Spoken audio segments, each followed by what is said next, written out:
Bienvenidos a Venezuela, el país de sus sueños. En Venezuela, cada día es un día perfecto. Cada año, miles de turistas visitan el país para disfrutar de las maravillosas playas y del glorioso sol. Sin embargo, el verdadero tesoro de Venezuela yace bajo tierra. Tiene una de las mayores reservas de petróleo del mundo. Tal riqueza ha provocado un maravilloso crecimiento económico en los últimos años. Con tal bendición, es seguro que el futuro de Venezuela solo puede ser riqueza y prosperidad. Riqueza y prosperidad. Riqueza y prosperidad.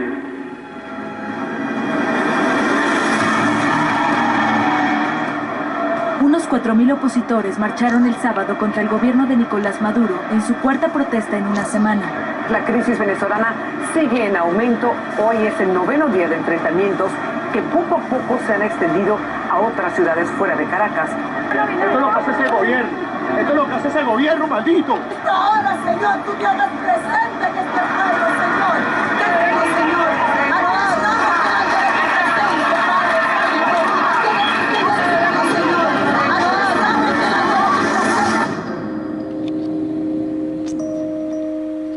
En 2002, hace apenas 20 años, Venezuela era el país más rico de Sudamérica. Bendecido con más reservas de petróleo que ninguna otra nación, parecía que el futuro era brillante. Hoy, ese país prometedor ha desaparecido y se ha convertido en una de las naciones más pobres de América Latina, con hambre y desesperación. En 2017, el venezolano promedio perdió 11 kilos por falta de alimentos. La situación es tan desoladora que 6 millones han huido, muchos caminando días para llegar a países vecinos. Además de la ruina económica, Venezuela también ha perdido su democracia, pasando de una nación con elecciones respetables a ser ahora un estado totalitario. Así que, ¿cómo sucedió? ¿Cómo pasó Venezuela de ser la envidia de otras naciones latinoamericanas a su mayor fuente de refugiados? ¿Cómo pasó de ser un país con frecuentes traspasos de poder a uno que lo ha intentado todo, pero no logra deshacerse de su dictador? En resumen, ¿cómo se convirtió Venezuela en el mayor desastre de la historia reciente de Latinoamérica?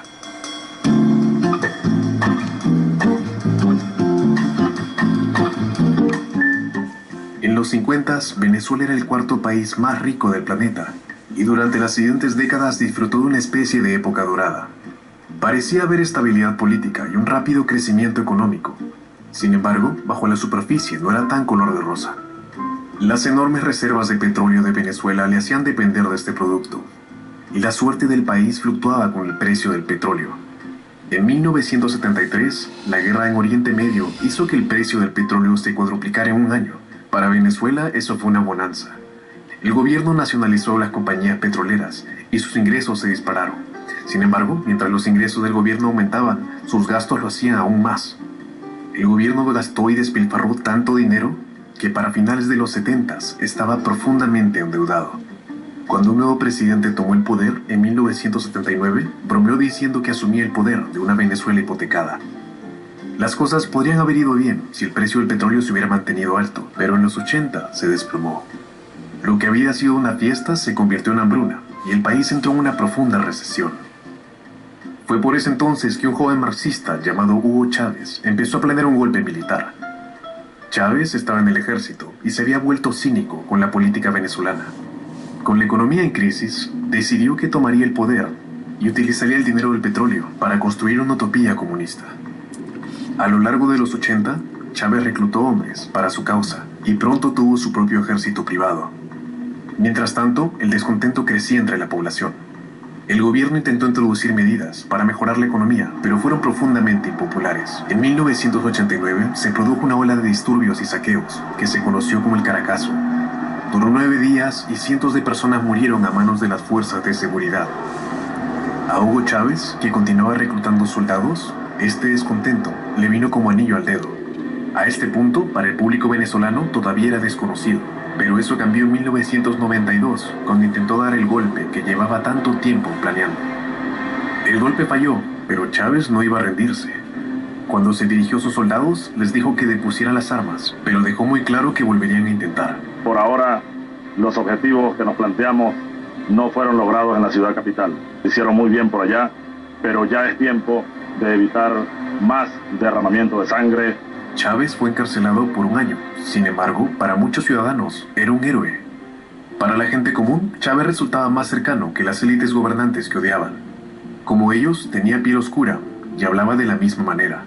La corrupción de la clase política se puso de manifiesto al año siguiente, cuando el presidente fue procesado por malversación de fondos. Chávez pasó a ser visto como el valiente soldado que se había enfrentado a la muy corrupta clase dirigente.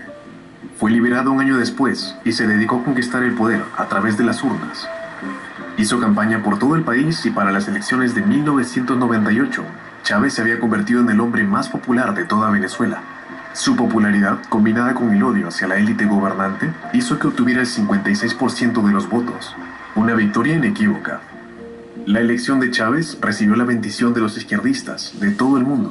And what's so exciting about at last visiting Venezuela, I can see how a better world is being created and can speak to the person who's inspired it. Lo emocionante. Chávez era desconocido en la política. Nadie sabía qué esperar de él, o hasta qué punto sería radical.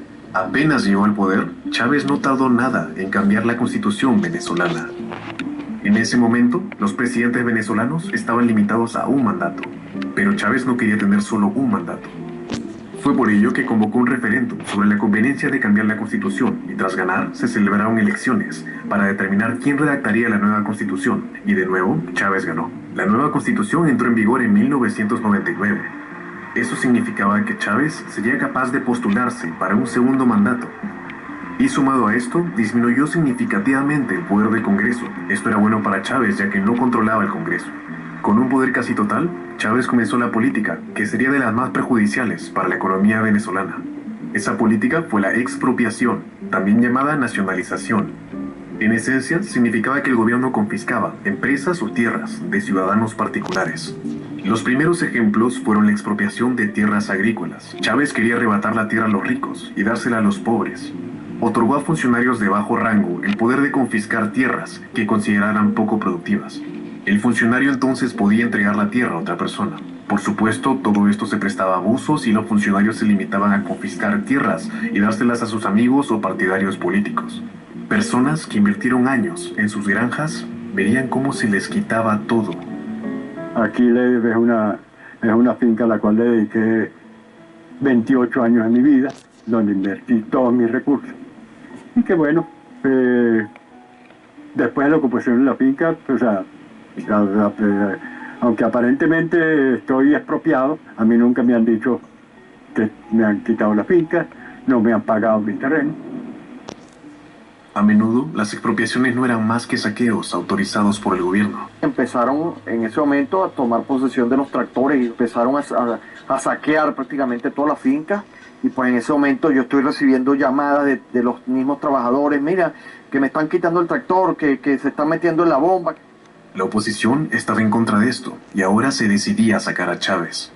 Había muchos grupos poderosos en su contra, las empresas, los sindicatos, la iglesia, los medios de comunicación e incluso parte del ejército. En los siguientes años, habrían 3 grandes intentos para sacar a Chávez del poder.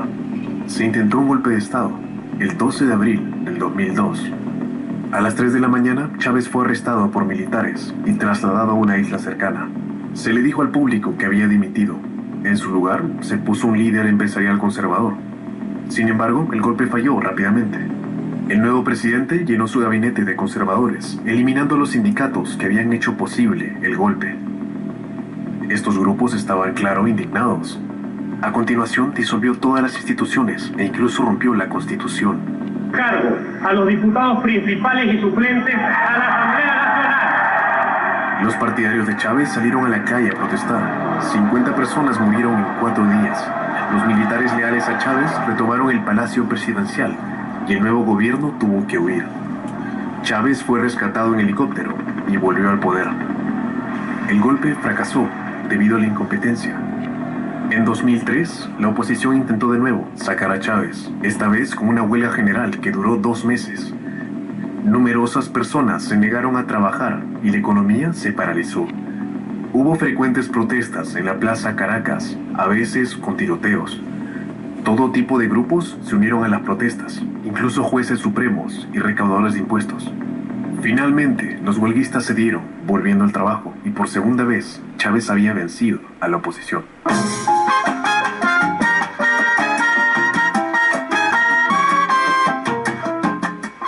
que la industria petrolera era tan importante para Venezuela, Chávez quería hacerse con el control de la petrolera estatal, PDVSA.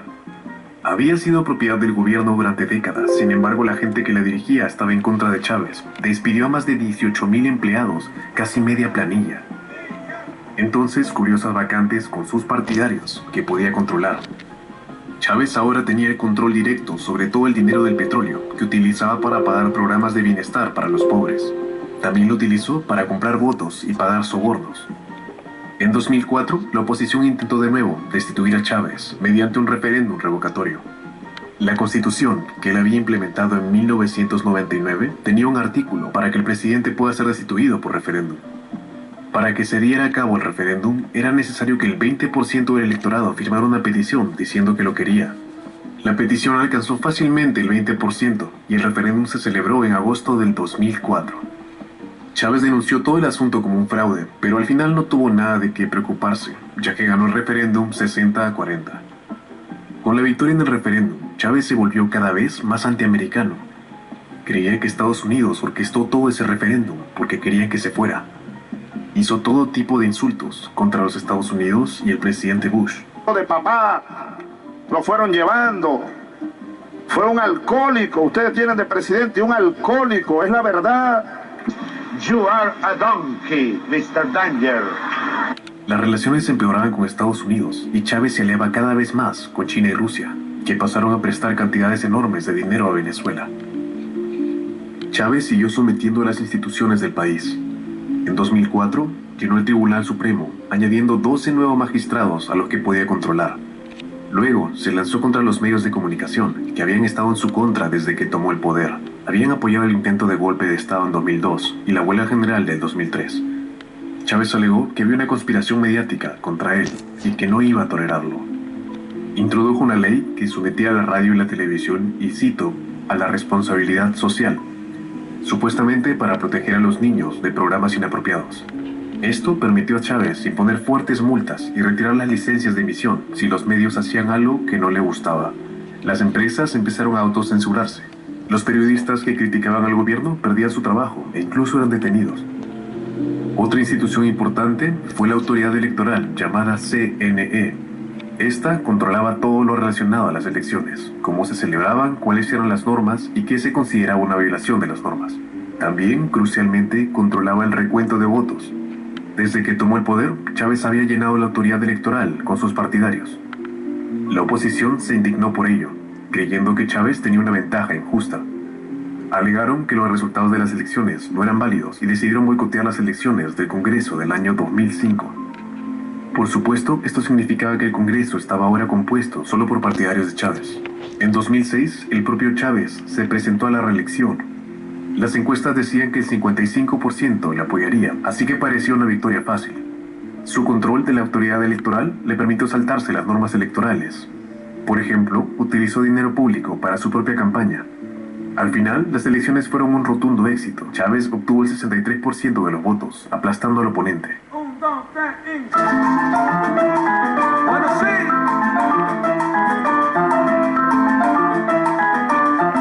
Con un nuevo mandato sobre el pueblo venezolano, Chávez se hizo cada vez más izquierdista. Afirmaba que el capitalismo era la fuente de todo el mal. La pobreza, desigualdad y corrupción se debían al neoliberalismo. El único camino para que haya patria es el socialismo.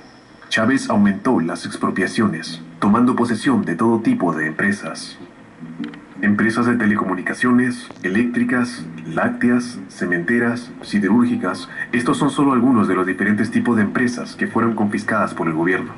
También tomó control total del Banco Central, que significa que controlaba la impresión del dinero. La inflación ya era un problema en Venezuela, no a niveles de hiperinflación, pero sí en torno al 20%. La respuesta de Chávez fue controlar el precio de los alimentos, lo que provocó escasez y estantes vacíos en los supermercados. A veces, solo un supermercado tenía un determinado producto, por lo que la gente tenía que hacer cola durante horas para entrar en él. Los alimentos, por supuesto, podían comprarse ambulantes, si es que estabas dispuesto a pagar más. Chávez llamó esto la maldición del capitalismo y declaró la guerra a los llamados acaparadores y especuladores. Se impusieron penas de 6 años de prisión a los infractores de las normas de precios. Los precios fijados eran tan bajos que muchas empresas eran obligadas a vender con pérdidas y muchas de ellas quebraban. Si vendían sobre el precio fijado por el gobierno, se enfrentaban a multas o a la expropiación del negocio. Chávez incluso amenazó con tomar control de la industria alimentaria si no hacían lo que decía. El que debo venir aquí a tomar la tierra y a dársela a los productores que de verdad quieran trabajar. La represión de los medios continuó a buen ritmo. Radio Caracas Televisión, un canal que llevaba 53 años en emisión, fue clausurado.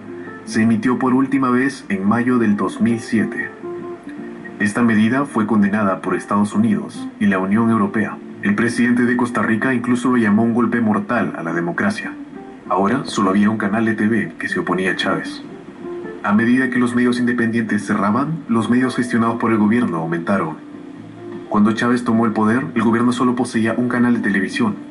Para el 2007 tenía 6, todos ellos vertiendo propaganda pro Chávez. La delincuencia también empeoró considerablemente. Caracas se convirtió en la capital más violenta de Sudamérica. En los años desde la llegada de Chávez al poder, la tasa de asesinatos se triplicó.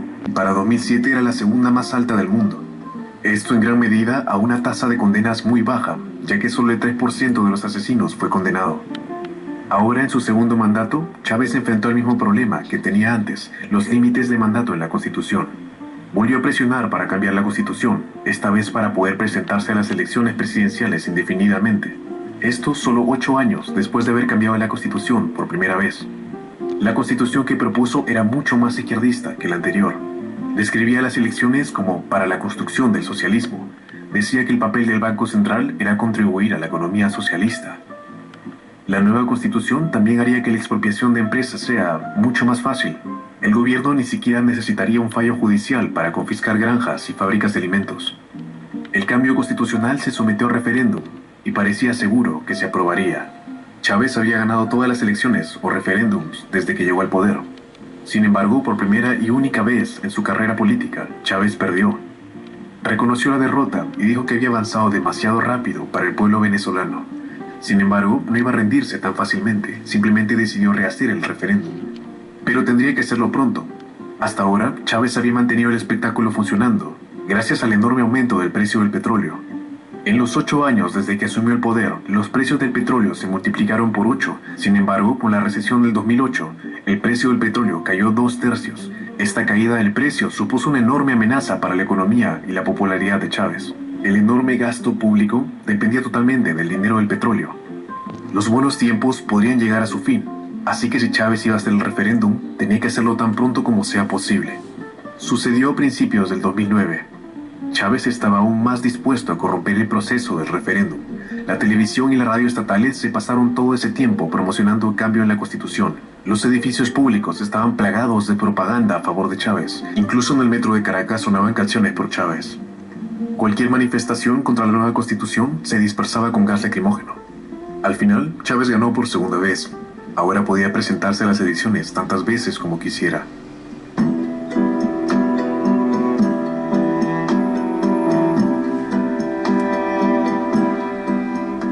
Poco a poco, Chávez se volvió más y más represivo. Empezó a intimidar a la oposición, que tuvo que ir a esconderse. Un exministro de defensa de Chávez fue detenido y acusado de corrupción. Había estado en el gabinete de Chávez, pero cambió de bando para unirse a la oposición, y eso hizo que lo detuvieran. Chávez incluso empezó a prohibir a la oposición en las elecciones. Se detuvo a más periodistas, más emisoras de radio fueran sacadas del aire. Incluso se hizo una ley para poder encarcelar a cualquiera por supuestamente dañar la salud mental. Con el tiempo, la política económica de Chávez comenzó a pasar factura. Las empresas nacionales de electricidad y agua se volvieron menos productivas, lo que provocó apagones y escasez de agua. Chávez aumentó las expropiaciones de empresas y de granjas. Muchas empresas fueron confiscadas al ser acusadas de vender por encima de los precios fijados. A menudo, estas empresas no podían operar con los precios fijados por el gobierno y quebraban. La expropiación de granjas estaba destruyendo la industria alimentaria de Venezuela. Según las propias cifras del gobierno, solo en 2010 confiscó 3 millones de hectáreas de tierras agrícolas. Las granjas se volvieron improductivas muy rápidamente y, como es de imaginar, la producción de alimentos se desplomó. Quiere decir que Venezuela tuvo que depender de importaciones, y en el 2010 el 70% de los alimentos de Venezuela eran importados. Sin embargo, incluso las importaciones tenían problemas. En un incidente, miles de contenedores de alimentos importados acabaron pudriéndose en los puertos. Esto debido a que el gobierno había arruinado su distribución. Finalmente, se admitió que 30.000 toneladas de comida se pudrieron en los puertos. El descontento frente a Chávez se hizo patente en las elecciones parlamentarias del año 2010. Por primera vez, más gente votó en contra que a favor. Aún así, su partido ganó la mayoría de escaños debido a la manipulación, pero envió un mensaje sobre el nivel de descontento que había en el país. Recordemos que la oposición había boicoteado las elecciones parlamentarias del 2005, así que por 5 años no hubo ni un solo miembro de la oposición en el Congreso. Aunque Chávez tenía más escaños, no contaba con la mayoría de 2/3, así que tendría que negociar algunas cosas, como los jueces del Tribunal Supremo. Sin embargo, el nuevo Congreso no entraría en funciones hasta dentro de 3 meses. Chávez usó ese tiempo para aprobar todo tipo de medidas autoritarias. Aprobó una ley que le permitía gobernar por decreto 18 meses. También se apresuró a nombrar 9 jueces para el Tribunal Supremo. Algunos de los nuevos diputados de la oposición fueron juzgados por delitos falsos. Las nacionalizaciones continuaron. De nuevo, todo tipo de empresas fueron confiscadas. Siderúrgicas, fabricantes de botella y constructoras de vivienda. Chávez daba razones dudosas para sus expropiaciones. Decía, por ejemplo, que estaba rompiendo monopolios o imponiendo normas laborales. Un ejemplo de esto fue el fabricante de vidrio estadounidense llamado Owens Illinois. Chávez dijo que la empresa explotaba a sus trabajadores y destruía bosques, así que le expropió. Ya está lista la expropiación de la empresa esta de vidrio, ¿cómo se llama? Owens Illinois. Exprópiese. Una empresa de capitales norteamericanos que tiene aquí años explotando a los trabajadores, destrozando el ambiente allá en Trujillo. Vayan a ver los cerros que han destrozado. En ocasiones, las expropiaciones eran fortuitas. A veces Chávez salía a demostrar su poder y expropiaba cosas, simplemente por diversión. ¿Este edificio aquí cuál es? También es un edificio que tiene locales comerciales de propiedad privada. Expropiese, señor alcalde. Expropiese. ¿Y este edificio? Es un edificio que tiene comercio privado de joyería. Expropiese. De acuerdo. ¿Y aquel edificio allá en la esquina? También. En total, Chávez expropió 2.000 empresas. Los trabajadores a menudo se enteraban de que su empresa iba a ser expropiada al ver al mismo Chávez anunciarlo en televisión. Bueno, Agroisleña está expropiada. De todas las cosas que hizo Chávez, las expropiaciones fueron una de las más perjudiciales para la economía del país. A menudo las empresas simplemente colapsaban y expropiarlas era prácticamente lo mismo que cerrarlas. En teoría, la empresa seguiría funcionando bajo gestión gubernamental, pero en realidad las empresas antes productivas se volvían corruptas e ineficientes bajo control del gobierno. Un buen ejemplo fue la empresa siderúrgica llamada Sidor. Antes de ser nacionalizada, producía 4 millones de toneladas de acero al año. Unos años más tarde, produjo solo 2 millones de toneladas. Ese fue de los mejores casos. Muchas empresas simplemente dejaban de funcionar. Las granjas expropiadas también se volvían improductivas bajo el gobierno. Lo usual es que fueran abandonadas tras haber sido confiscadas.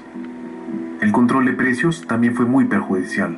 Las compañías terminaban perdiendo porque cobraban menos del costo de producción. Al no poder sostener las pérdidas, quebraban. Juntos, la expropiación y el control de precios destruyeron miles de empresas productivas. Perder estas compañías hizo que la economía en conjunto produzca menos. Por ello, la gente empobreció. Esto, más que otras cosas, es el origen de la ruina económica de Venezuela.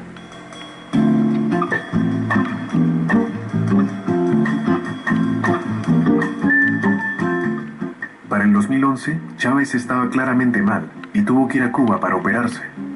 Eventualmente admitió que tenía cáncer. Confirmaron la existencia de un tumor abscesado. Inmediatamente hubo mucha incertidumbre sobre el futuro de Venezuela. El régimen estaba muy centrado en el propio Chávez. ¿Cómo funcionaría si él moría? Esto también hizo que las elecciones del 2012 parecieran mucho más al alcance de la oposición. Sería una batalla cuesta arriba. Chávez tenía un carisma que nadie más podía igualar. Su campaña incluyó promesas habituales. prometió hacer irreversible el socialismo en Venezuela, además de salvar al mundo del capitalismo. También utilizó métodos autoritarios, cerrando el último canal hostil que quedaba, Globovisión. Al final, estas medidas no fueron necesarias. Chávez ganó las elecciones 54-44. Otra gran victoria. Es importante destacar que Chávez llevaba ya 14 años en el poder. Incluso tras ese tiempo, seguía ganando elecciones. Las elecciones no fueron realmente justas, pero de haberlo sido, es probable que igual hubiera ganado. Chávez viviría solo 5 meses después de las elecciones. Chávez falleció el 5 de marzo del año 2013. Ha fallecido el comandante presidente Hugo Chávez Frías. Un gran número de personas acudió a su funeral de Estado. Para muchos era un héroe que se enfrentaba a la corrupta clase dirigente y se preocupaba por los pobres por primera vez. Chávez había gastado mucho dinero en los pobres, pero ni de lejos tanto como pudo hacerlo. Había tenido mucha suerte. El precio del petróleo se había triplicado desde que asumió el poder. En sus 14 años en el poder, Venezuela había ganado casi $1 billón en ingresos petroleros. Eso es $30.000 por cada hombre, mujer y niño en Venezuela, suficiente para darle a cada habitante más de $2.000 al año. Venezuela había obtenido casi el triple de ingresos del petróleo que en los 14 años anteriores de llegar Chávez al gobierno. En esencia malgastó la mayoría del dinero y solo una fracción llegó a los pobres. Una gran cantidad de ese dinero fue simplemente robada. Es así como personas como la hija del mismo Hugo Chávez, María Chávez, ahora tienen una fortuna de al menos $4.000 millones, probablemente más. Y esto viene de la hija del hombre que dijo que ser rico era malvado e inhumano. No queremos ser rico es malo, es inhumano, así lo digo, y condenen a los ricos cada vez que les dé la gana.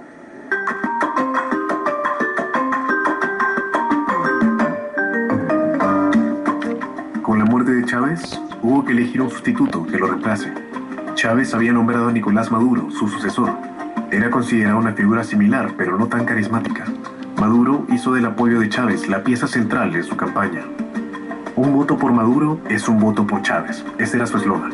Maduro prácticamente endiosó a Chávez. Lo llamó el Cristo de América, que dio su vida por nosotros. A la Iglesia Católica no le hizo gracia y dijo que Chávez no se debía comparar con Cristo.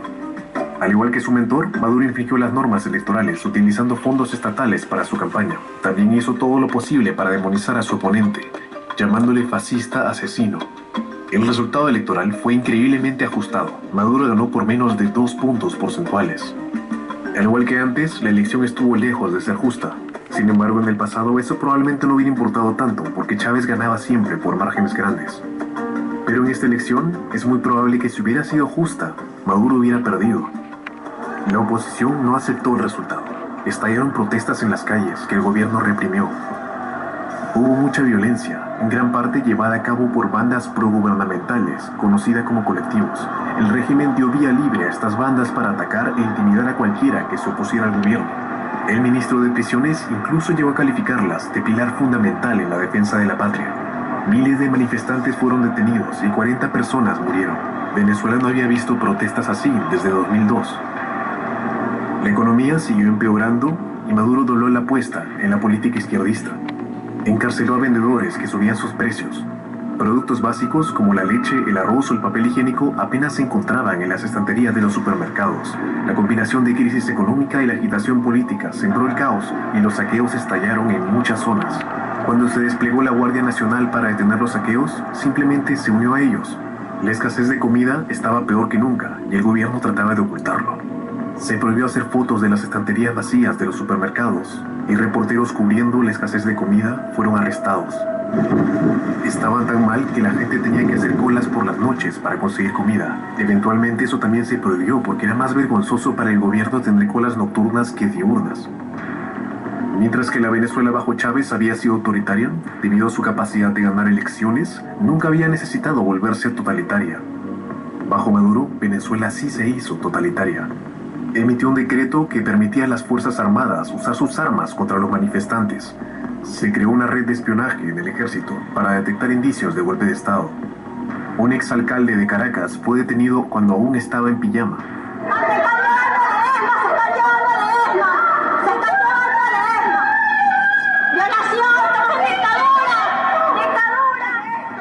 registró un nivel de opresión que Venezuela no había visto antes. Esto fue necesario porque Maduro era muy impopular. Tenía una aprobación del 20%. La mayoría de la gente lo odiaba. Por ejemplo, visitó la isla de Margarita, pensando que sería recibido con afecto, cuando en realidad los lugareños reaccionaron muy mal, golpeándole con cacerolas y sartenes, y Maduro tuvo que huir. Todo el incidente fue compartido en las redes sociales por un periodista que luego fue detenido por delitos falsos. Todo este descontento se hizo evidente en las elecciones parlamentarias del 2015. La oposición se formaba de todo tipo de grupos diferentes, desde marxistas a capitalistas de libre mercado.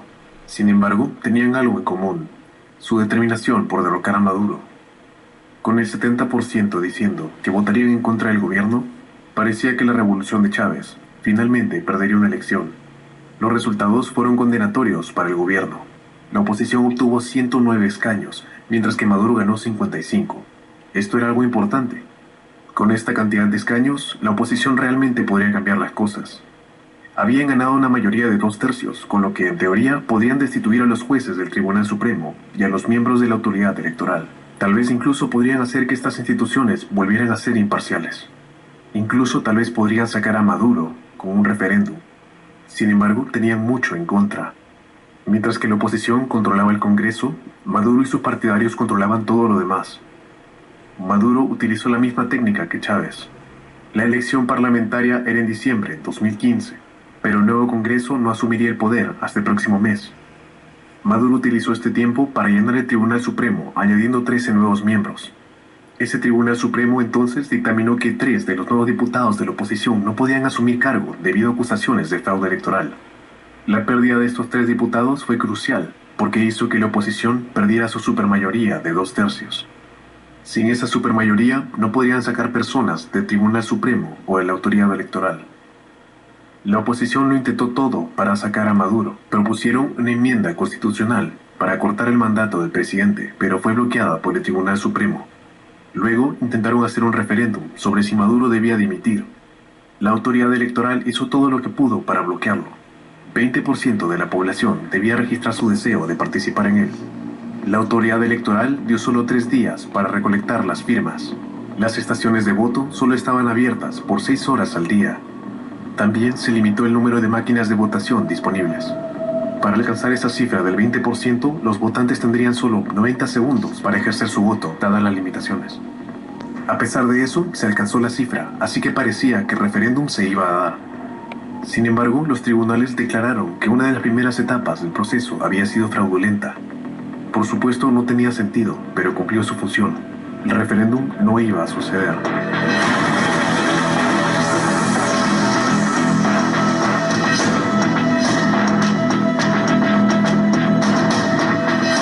En 2017, tras casi 20 años de políticas económicas desastrosas, la economía comenzó a colapsar.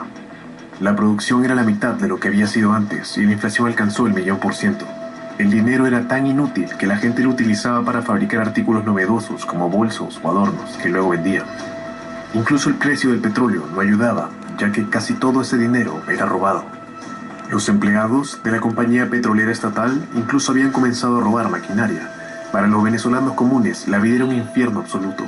El 90% de la gente no tenía suficiente para comer y el 20% de los niños padecía desnutrición. La gente bromeaba diciendo que seguían la dieta de Maduro. Artículos básicos como el pan o el papel higiénico eran a menudo imposibles de encontrar, dejando a la gente desesperada.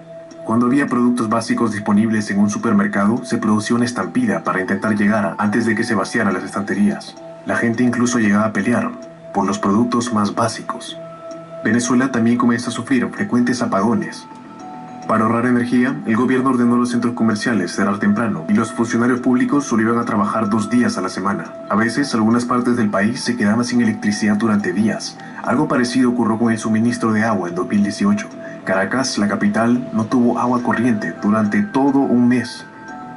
Así que, teniendo la economía en caída libre, la inmigración de Venezuela aumentó drásticamente. Para quienes querían marcharse, conseguir un pasaporte era casi imposible porque el gobierno se había quedado sin plástico para fabricarlos. Cuando los refugiados llegaban, a menudo recibían una importante ayuda de los países de acogida. Sin embargo, a veces se producían enfrentamientos con la población local y se incendiaban las pertenencias de los refugiados. En 2017, la única piedra en el zapato de Maduro era el Congreso, que seguía controlado por la oposición. Para subyugarlo, Maduro utilizó el mismo truco que Chávez usó la primera vez que estuvo en poder.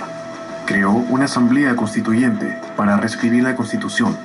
La asamblea recibiría entonces el poder supremo de Venezuela. Hoy Nicolás Maduro busca imponer una asamblea constituyente que eliminaría el parlamento y las elecciones libres. En otras palabras, busca tener una especie de poder absoluto y sin contrapesos para detener. La asamblea constituyente fue elegida en julio del 2017 en el fraude electoral más flagrante que Venezuela había visto. Esta fue la primera vez que prácticamente todos los votos eran falsos, una verdadera elección artificial. Toda Latinoamérica no había visto una elección así de mala en décadas. Como era de esperar, el gobierno ganó todos los escaños y otros países se negaron a reconocer la asamblea. En 2018, el propio Maduro se presentaba a reelección. Con todos los líderes de la oposición en la cárcel o en exilio, manipular las elecciones apenas fue necesario. Maduro programó la elección 8 meses antes del final de su mandato, así que si algo salía mal, tendría tiempo de sobra para solucionarlo. La falsa elección ocurrió y Maduro juramentó de nuevo en 2019. Casi todas las naciones declararon que la elección y Maduro eran ilegítimos. Es ahora cuando veremos el ascenso de Juan Guaidó. Guaidó era jefe de Congreso, que no olvidemos estaba en manos de la oposición. Argumentó que él debía ser reconocido como presidente de Venezuela. La Constitución dice que si no hay presidente, el jefe de Congreso se convertirá en presidente por defecto. Guaidó argumentó que como Maduro era ilegítimo, no había presidente, y por lo tanto él debía ser reconocido como presidente. Guaidó se autoproclamó presidente interino el 23 de enero, mientras decenas de miles de personas observaban. Estados Unidos, Europa y la mayoría de América Latina le reconocían como presidente legítimo de Venezuela. La posesión de Maduro sobre el poder al final dependía de los militares. La oposición apeló directamente a ellos para que ayudaran a derrocar a Maduro. Sin embargo, desde el principio, Chávez se había asegurado de que los militares se beneficiaran generosamente de la revolución socialista. Maduro continuó con esa política y muchos oficiales de alto rango obtuvieron puestos de responsabilidad en el gobierno. Puso al ejército a cargo de la distribución de alimentos, supuestamente para ayudar con la crisis alimentaria, pero en realidad era una forma de ganarse los militares. El sistema de distribución era fácil de abusar, lo que significaba que el ejército podía obtener dinero a través de sobornos. Permitir que el ejército se beneficiara de la corrupción les dio un lugar en la dictadura de Maduro. Eventualmente, el ejército recibió la industria del petróleo para saquearla. También se mantuvo a raya el ejército mediante la intimidación. Cualquier hombre que criticara al gobierno era arrestado y encarcelado. Maduro incluso tenía una red de espías cubanos para detectar cualquier disidencia. La tortura de prisioneros era cosa de todos los días. Siendo golpeado con palos, con un bate, con manopla de metal, con cadenas. Mi esposo está todo lleno de morados. Es una posición que lo colocan así y perdió la sensibilidad de las manos. No puede mover las manos como normalmente se hace. Como muchos dictadores antes de él, Maduro usaba el miedo como herramienta para estar en el poder. Sin embargo, a pesar de las medidas, había malestar en el ejército. Mientras que la gente de arriba le iba muy bien, los soldados de bajo rango se vieron afectados por la crisis económica, igual que el resto de venezolanos. Los soldados intentaban iniciar rebeliones regularmente. Nos declaramos en legítima rebeldía, unidos hoy más que nunca con el bravo pueblo de Venezuela para desconocer la tiranía asesina de Nicolás Maduro. Incluso hubo un intento de asesinato a Maduro. En agosto del 2018, 2 drones con explosivos volaron hacia él. Todos los conscriptos de la Guardia Nacional huyeron de inmediato, algo que se vio por televisión. El intento de asesinato probablemente se dio por miembros de la Guardia Nacional. Con el ejército aún bajo el control de Maduro, Guaidó trabajó con Estados Unidos para intentar que desertaran. Hicieron un plan con la esperanza de humillar a Maduro y persuadir al ejército de cambiar bandos. Fue, en gran medida, una maniobra publicitaria. Los Estados Unidos enviarían una gran cantidad de ayuda humanitaria a Cúcuta, en Colombia. Y desde allí, Guaidó supervisaría el traslado de la ayuda para que llegue a Venezuela. La idea es que los venezolanos estaban claramente desesperados por comida y medicina, que si Maduro la rechazaba, quedaría aún peor de lo que ya estaba. Con suerte, esto influiría en la conciencia de los militares venezolanos. Seguramente no podrían apoyar un régimen que impide que los alimentos lleguen a los ciudadanos hambrientos. Con suerte, sería suficiente para hacerlos desertar. Se sentía como ahora o nunca. gran parte del mundo democrático trabajaba junto para intentar derrocar a Maduro. Los almacenes de Cúcuta estaban llenos de galletas, papel higiénico y medicinas. Todo ese tipo de cosas listas para ser trasladadas a Venezuela. El plan era que un ejército de voluntarios transportara la ayuda a Venezuela. Más de 200.000 personas se ofrecieron a ayudar. Rápidamente quedó claro que Maduro iba a impedir que la ayuda entrara a Venezuela. Negó que hubiera una crisis humanitaria en el país y dijo que la ayuda era el comienzo de una invasión estadounidense. Colocó contenedores de transporte y un depósito de agua en algunos de los puentes para impedir la entrada de los suministros. Aún así, el plan siguió adelante. El gran día sería febrero 23 del 2018. Los presidentes de Colombia, Chile y Paraguay estaban en Cúcuta para seguir los acontecimientos. Camiones llenos de ayuda se dirigieron hacia la frontera de Venezuela, donde fueron repelidos con gases lacrimógenos. Poca ayuda llegó. Los ojos estaban en los militares. ¿Desertarían? El alto mando no dio muestras de ceder. Beneficiándose de estar a cargo del petróleo y la minería, estaban inmersos en la dictadura de Maduro. Guaidó dirigió su mensaje a oficiales de bajo rango, cuyas vidas eran tan miserables como las de los demás. 60 miembros de la fuerza venezolanas desertaron. Sus familias pasarían a ser torturadas o violadas. Al final, todo fue en vano, y Maduro cantó victoria. Fue algo que celebró bailando salsa con su mujer en Caracas.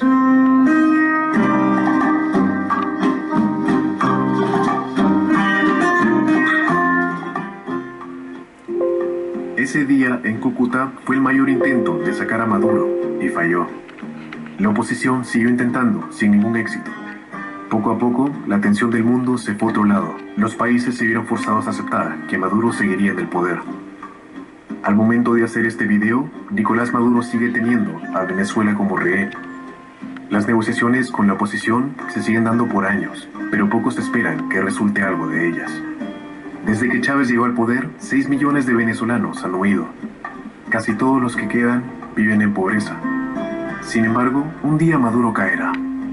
Con suerte entonces, Venezuela podrá recuperar la democracia que tuvo antes y reconstruir su alguna vez próspera nación.